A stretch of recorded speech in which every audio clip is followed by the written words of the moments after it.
కరుణాకర్ గారితో ఒక మాట చెప్పాలి.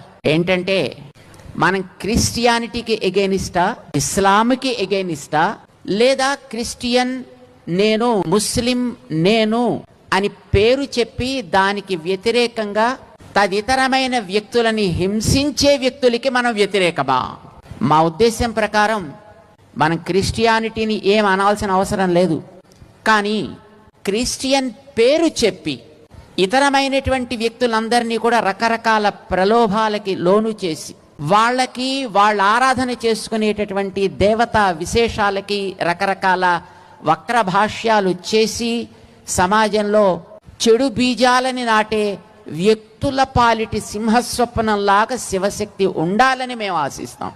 తన మతాన్ని తను పాటించుకుంటూ తన ధర్మాన్ని తను ఆచరించుకుంటూ ఉన్నంత వరకు ఎవరు ఎవరికి హానికరం కారు.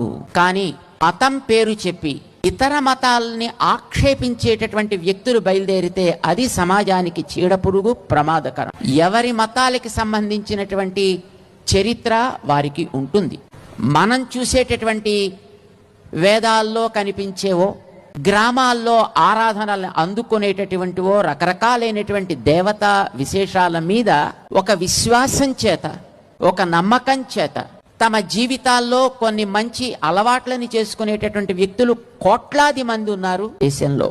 అలాంటి వాళ్ళని, ఆయా వారు ఆరాధన చేసుకునేటటువంటి దేవతలని రకరకాలుగా ఆక్షేపించడం, అవమానించడం అనేటటువంటిది సహించాల్సిన విషయం కాదు. అసలు అలా ఆక్షేపించాలని అనుకుంటే ఈ ఆక్షేపణ చేసే వాళ్ళ మతాల్లోకి వెడితే, అమ్మయ్య కన్యకకి పిల్లలు పుట్టడం ఏమిటయ్యా అని అడిగితే దానికి ఏమిటి సమాధానం? అసలు అలా అడగడం అనేది మన సంస్కారం కానే కాదు.